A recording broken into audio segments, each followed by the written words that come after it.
Hi, and welcome to Kay Let's Talk, the podcast where we break down storytelling across books, television, and film with a special love for book-to-screen adaptation. Here, we talk about craft, character arcs, structure, dialogue, visual language, and the creative choices that shape how a story lands. If you like thoughtful conversational deep dives into the stories you can't stop thinking about, you're in the right place. Let's talk.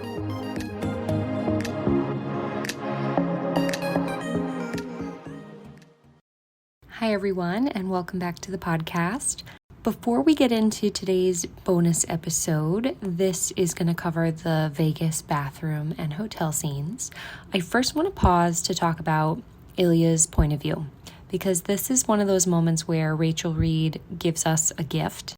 In the book, we only experience these scenes through Shane's perspective, but on her blog, Rachel wrote bonus material from Ilya's point of view. And this one in particular adds an incredible amount of emotional context and reframes what's happening internally for Ilya during some of the most pivotal moments of the story. Having access to that inner life fundamentally changes how you understand these two scenes, not just on page, but also on screen. Because if you're adapting this for television, that kind of insight is almost unfair in the best way. And Jacob and Connor's story, especially playing Ilya, would have been able to approach these moments with a level of emotional truth that usually isn't available when you're limited to a single point of view. Because so rarely do we get an author-provided bonus piece of material that deepens major plot points like this. But it's exactly why these scenes resonate as powerfully as they do. So without further ado, this is my breakdown of the Vegas bathroom scene and the hotel scene that follows from Ilya's point of view. In the 6-month gap that they haven't spoken, we know that Ilya wins the Stanley Cup, which we see on screen here, and he lost in Sochi. So Shane thinks that that's a big reason why they haven't spoken to one another. In the excerpt from Rachel Reid's website, we know that Ilya, at this point in Vegas, is in the bathroom having basically a panic attack over seeing Shane again. Because despite winning a cup, which was surreal and incredible, he still feels empty inside. He also says that even though he's hyper aware they haven't spoken in 6 months, he thought about Shane every single day. When he leaves the bathroom, he had a vice grip on the sink and tries to get himself together by putting a neutral expression on his face. And when he walks out to meet Shane, he has that unbothered expression, you can see. He actually has the thought that he would love to hook up with someone tonight just to ease the tension, and I truly don't think that he believes it would be with Shane. When he had approached Shane, he had the thought of wishing that Shane wasn't so irresistible. And Ilya didn't care that he was late. He says he only cares about Shane's freckles and how they look on his face. And when Ilya tells Shane he was busy, it's because he knows it's the most irritating answer. He likes seeing Shane flustered and angry because historically it often shifts into desire. So when Shane asks, "Who were you with?" Ilya finds that curious, and he wants to know if Shane is jealous, but recognizes that that's a dangerous path to go down. So when he had walked away with a smile on his face, it's because he wishes he could see Shane's reaction behind him. Ilya had been excited about the selfie part of their speech, and he wanted to have these photos for himself. He says to himself, even if he never spoke to Shane again, at least he'd have these photos. And they do come up again in the long game, which broke my heart. And Ilya can feel Shane's frustration radiating off of him when he has his hand on his back. And he wants Shane to take his anger out on him. He says he wants Shane to overwhelm him until he can't think of anything else, which again is a callback to how overwhelmed he's been the last 6 months dealing with everything going on with his father's health issues and how he just feels empty even though he has everything. When Shane walks into the bathroom, it's the same bathroom Ilya had been hiding in earlier, and Ilya counts to 10 before he follows Shane in there. In the book version, Ilya kind of crowds Shane right when he walks in there, and in the show, they make it so that there's a lot of distance and space between them, both timing-wise of when they speak to each other and also physically. In this moment, when Ilya's looking at him, he's admitting to himself that he's actually missed Shane. He's missed the way that his anger and lust kind of comes across when they're together, but mostly he admits that he's missed Shane in their absence. When Ilya says, "well," and Shane says, "well, what?" back to Ilya, it actually turns him on. And so he tests his luck in that moment and then realizes he probably took it too far when Shane actually gets mad. At that point, he's worried that Shane might actually walk away from him. And you can kind of see that on his face here because his face drops as Shane starts to yell at him further. That's in the book when he's worried Shane will walk away and he's pushed things too far. And it's not until he walks over to Shane and hears Shane say, please, that whole dynamic shifts between them. Shane saying please actually knocks Ilya off his axis, and so Ilya decides to push things further. And so the dialogue here is mainly Ilya recognizing what button to press on Shane to get the reaction he wants out of him. And that's sort of in these earlier episodes and in the beginning stages of their relationship, how Ilya manipulates the situation. He knows how to get a certain reaction out of Shane, and he purposefully pulls those levers and pushes those buttons to do so. When Ilya says to him, ask nicely, in his head, he's thinking that this is a fantastic idea because he will take this scenario and turn it into a bet, which is something they often do with one another because Ilya knows Shane can't resist competition. So that's the route that he chooses to take here with Shane to try and tap into the dynamic he wants to utilize with him because he's missed him and he is excited to kind of have this push-pull again. Ilya knows the power move would be to just leave Shane standing there. And in the book, Shane says, are you going to leave me like this? They take that out in favor of Shane asking Ilya about his English and how it's improved. And I actually really like the addition here of the New Yorker joke because it's something that they pay off in later episodes and it gives the two of them kind of a little rapport. And I also really like that they had Shane lean into him and kind of melt into Ilya because it brings to life what Ilya wanted out of this moment, which was to be close to Shane again and have that kind of proximity. But also he puts up a wall because even though that's what he wants, it scares him. It terrifies him, so much so that he was having a panic attack about him in the bathroom before this moment. It's safer for them to go back in the dynamic of making this a bet, keeping this strictly physical. And Ilya grapples with that even before he goes out to see Shane initially in this scene, how he's going to be around him, how they're going to move forward from this.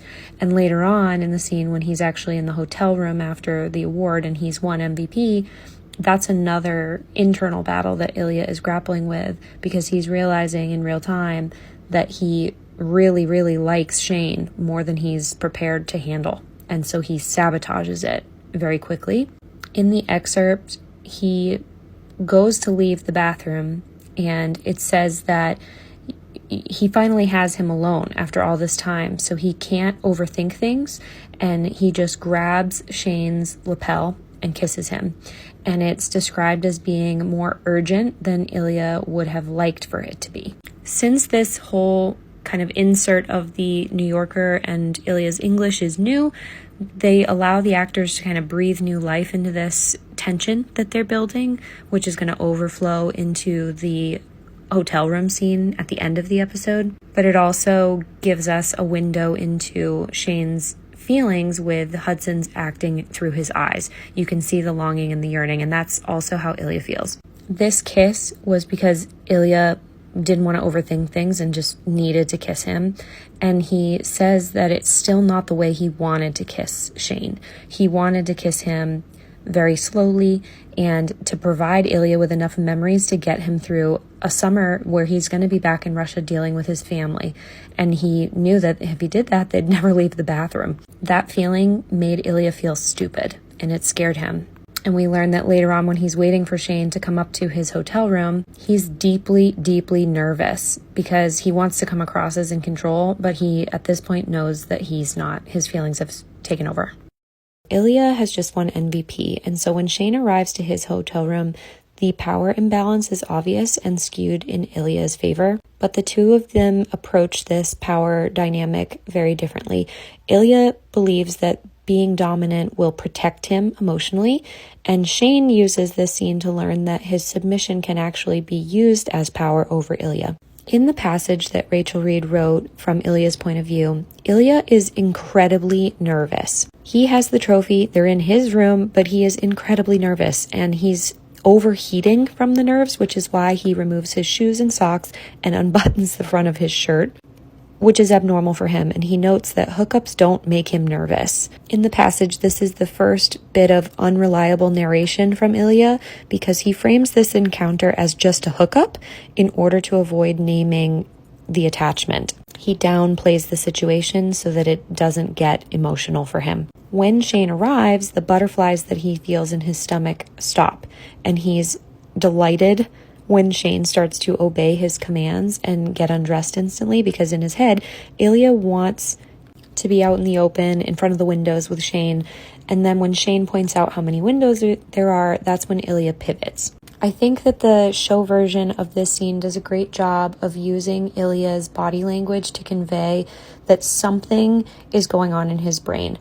Even though we are kind of a neutral point of view as the viewer of a show, this scene does cater to Shane's point of view more than it does to Ilya until the very end. So right now, Ilya looks like business as usual, very aloof, stoic, in control. We as viewers are not meant to know that he is nervous or uncomfortable in this scene, at least not yet. I pointed out in my other video that I love the way that this shot was taken, filmed, framed, how it's a wide shot that they mirror in other episodes later down the road. And when Ilya starts to give Shane commands, it's kind of a way for Ilya to prove to himself that he's still safe and untouched by his feelings. His control is meant to be defensive because the more he directs Shane, the more it becomes clear that he's trying to keep an emotional distance from him. His control isn't about desire, it's kind of about surviving his feelings. And Ilya's nervousness in this scene is not so much about sex, because sex has never scared him. It's about what Shane represents, which has shifted to vulnerability or the possibility of wanting something that he can't safely have, which is why in the books Ilya leaves the room once Shane is on the bed and has all of his thoughts circling back to, this doesn't make sense, because Shane doesn't fit into a life Ilya can compartmentalize. Up until this point, he'd avoided Shane for months, and Ilya was perfectly content to let that continue, and he feels like he shouldn't have invited him into his room. These anxieties all lead to the conclusion that he needs to be careful tonight, and that explains why he's drinking, delaying, intellectualizing, trying to slow time. For Ilya, watching Shane is a way to avoid touching him because distance feels safer to him right now than contact. But that shifts because what starts as him trying to keep distance quickly moves into intimacy for him. When Shane starts to do things because Ilya wants him to, it becomes emotional. The begging moment is when everything nearly breaks, especially when Shane says you, because again, that word makes it personal, and personal is dangerous. I love that in the show, when Shane says you, we can see Ilya's breath catching. It's a perfect physical embodiment of the feelings he's having passing through him, because at that point for Ilya, this doesn't feel like role play, it feels personal. He then pivots and wants more anger from Shane, which is when he prompts the comment about holding the cup. It's a way to kind of tilt the scales back in his favor. And eventually Ilya can't wait any longer, and he has a scary thought in his head when he says the words "we'll see," that he's never wanted anything more in his life. He wants Shane to tell him to take him, yes, but also that he wants him to stay with him and hold him afterwards. In the book, Ilya actually mutters something in Russian when Shane crawls to him. We learn in Ilya's point of view of this scene that he says, "Why does it have to be you? Why are you so perfect? It's fucking awful." And that's because Ilya knows what this could be, and he is terrified of it. He thinks Shane's some sort of test from God that he fails time and time again. So when he finally does take Shane, he has thoughts of being mad at Shane for existing and then mad at himself for needing Shane so badly. This again is where we get that emotional awareness gap between the two of them, because the night escalates emotionally for both of them, but for Ilya it happens in real time. For Shane, it's after, because Ilya knows exactly what he wants. He wants to hold Shane, kiss him, have Shane stay, wake up together, and he actively denies himself of all of that because he's painfully aware that this could mean more, and that makes every choice feel heavy. He doesn't want to get out of bed and go shower and get Shane vodka because he knows as soon as Shane leaves, he'll be alone. In actuality, he wants to kiss Shane until they both fall asleep and spend the whole next day kissing him. So he treats the moment ending as inevitable. If he doesn't let himself hope, then he can't be disappointed. And so he gets a cigarette to annoy Shane, even though he knows that if Shane gave him a hard time about it, Ilya still would be obsessed with Shane. It wouldn't make him like him any less. When Shane brings up leaving and Russia, Ilya knows that he cannot provide Shane with intimacy that he's asking for. And the irony is that Shane doesn't even know he's asking for intimacy. In the passage, Ilya notes that as soon as Shane mentions Russia, the moment between them has been ruined. In a way, I think he's relieved that Shane ruined it because that means he didn't have to. The question, do you even like going there, hits Ilya like a blade. It really threatens to expose his history and his pain and all the parts of himself that he knows he can't afford to share with anyone, but especially with Shane. In the book, Ilya notes that his fingers are shaking when he lifts the cigarette to his mouth. In the show, they have him wiping his eyes to imply that tears might be falling from them, which I think is a beautiful choice. This is the closest that Shane comes to real intimacy with Ilya, and Ilya shuts it down immediately in order to survive it. In actuality, he wanted to tell Shane everything, but instead he says, I should sleep. And his silence is self-protection. And in the book, he keeps his eyes closed so that he doesn't have to watch Shane leave, and stays in the bed so that he doesn't have to watch Shane leave, which they do a beautiful job of conveying here. This shot where they pan over to Ilya sitting in the bed, I think is so impactful and beautifully done. It also is another contrast because Shane ends this moment with longing for more, and Ilya ends it with sort of a resignation, because Ilya feels the loss of Shane before Shane even leaves the room. He wants to tell him everything. Instead, he tells him goodbye. And in the passage, he drops his cigarette into the vodka glass and notes the ugliness of it, which is kind of symbolic of his self-sabotage and his bitterness about the situation and the life he keeps returning to, even though he hurts him, i.e. Russia. In this show, he's disassociating, which we've seen him do before when he was in Russia, and he has an unlit cigarette dangling from his mouth. Ilya frames that goodbye as more final because believing otherwise would require him to have hope. And it feels kind of like fate to him that they parted rather than a choice. He doesn't recognize that he sabotaged it and made the decision for it to end that way.